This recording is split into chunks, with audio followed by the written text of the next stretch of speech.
अस्सलामु अलैकुम वरहमतुल्लाहि वबरकातुहू। नहमदुहू व नुसल्ली अला रसूलिहिल करीम। अम्मा बाद फ़ाऊज़ु बिल्लाहि मिनश शैतानिर रजीम। बिस्मिल्लाहिर रहमानिर रहीम। आपके रूहानी मसाइल और उनका हल। आपकी तरफ से बहुत से सवालात थे जिनके इंशाअल्लाह आप कुरान और सुन्नत की रोशनी में जवाबात दिए जाएंगे। किसी भी मेरी बहन का या कोई भाई का कोई रूहानी मसला हो या कोई सवाल हो, वीडियो में दिए गए नंबर पे वो मैसेज कर सकते हैं। जी, पहला सवाल है, इस्तिहाज़ा का इलाज बता दें। क्या इस हालत में नमाज पढ़ सकते हैं, रोज़ा रख सकते हैं? जी, इसका जो इलाज है ये नमाज के अंदर है। इस्तिहाज़ा उस ब्लड को कहते हैं जो हैज़ के बाद आता है। हैज़ के 7 या 8 दिन होते हैं, उसके बाद जो ब्लीडिंग होती है, जो ब्लड आता है, इसको इस्तिहाज़ा कहा जाता है। अल्लाह के नबी सल्लल्लाहु अलैहि वसल्लम के पास औरतें आईं, उन्होंने अपने इसी बीमारी का तज़किरा किया तो आप सल्लल्लाहु अलैहि वसल्लम ने फरमाया, ये तो शैतान की तरफ से है जो एड़ लगाता है, जिससे खून जारी होता है। तो उन्होंने कहा कि अल्लाह के रसूल, शैतान? आप सल्लल्लाहु अलैहि वसल्लम ने फरमाया, शैतान तो तुम्हारे जिस्म में इस तरह गर्दिश करता है जिस तरह खून गर्दिश करता है। तो अयाम के बाद जब किसी बहन को ब्लीडिंग नहीं रुकती, इसको इस्तिहाज़ा कहा जाता है और इसका इलाज जो है ये नमाज के अंदर है। आप अपना कोई कपड़ा वगैरह कस के बांध लें, अपनी नमाज की पाबंदी शुरू कर लें। इस हालत में आप नमाज अदा करें, कुरान पढ़ें और रोज़ा भी आप रख सकती हैं। अब आपने किस तरीके से नमाज को अदा करना है, उसके अहादीस के अंदर 3 तरीके बयान किए गए हैं। पहला तरीका तो ये है कि जो वक़्त नमाज का है, आप उस वक़्त पे नमाज को अदा करेंगी और हर नमाज से पहले वज़ू करेंगी। दूसरा इसका तरीका ये है कि अगर आप गुस्ल करेंगी और 2 नमाज़ों को इकट्ठा अदा करेंगी।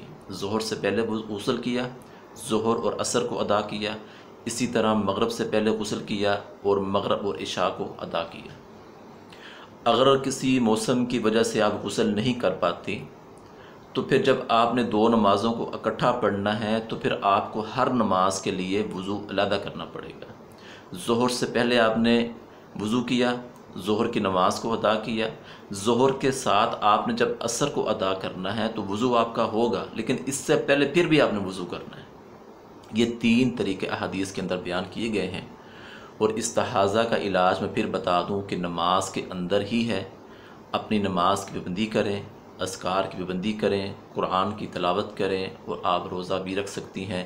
एक बहन जो कि 2 से 3 साल के अंदर इस बीमारी में मुब्तला थी और बहुत ज़्यादा मेडिसिन इस्तेमाल करने के बावजूद उनको फ़र्क नहीं पड़ रहा था, उन्होंने जब राब्ता किया तो यही अहकामात उनके सामने जब बयान किए गए तो अल्लाह की रहमत से चंद दिनों के अंदर ही उनका ये मसला हल हो गया।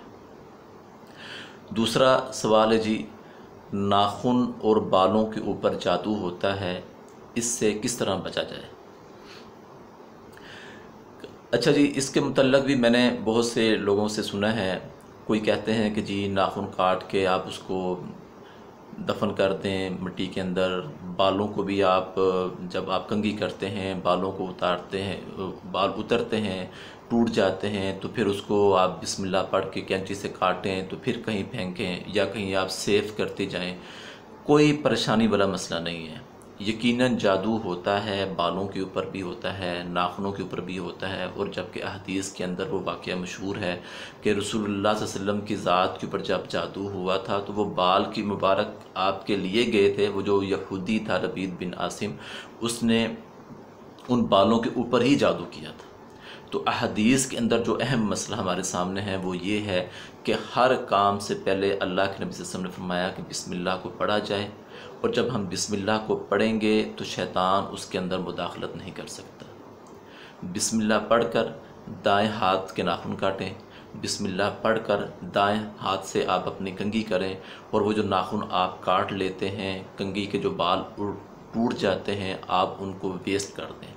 کہیں گٹر میں بہانے کی ضرورت نہیں ہے، کہیں سیف کرنے کی ضرورت نہیں ہے، کہیں اس کو زمین میں دفنانے کی ضرورت نہیں ہے، کوئی پریشانی والی بات نہیں ہے۔ صرف اس چیز کا اہتمام کر لیں کہ بسم اللہ کا، کہ جب بھی آپ نے ناخن کاٹنے ہیں دائیں ہاتھ سے شروع کریں، بسم اللہ پڑھ کے شروع کر لیں۔ اسی طرح جب آپ نے کنگھی کرنی ہے بسم اللہ پڑھ کے کنگھی کریں۔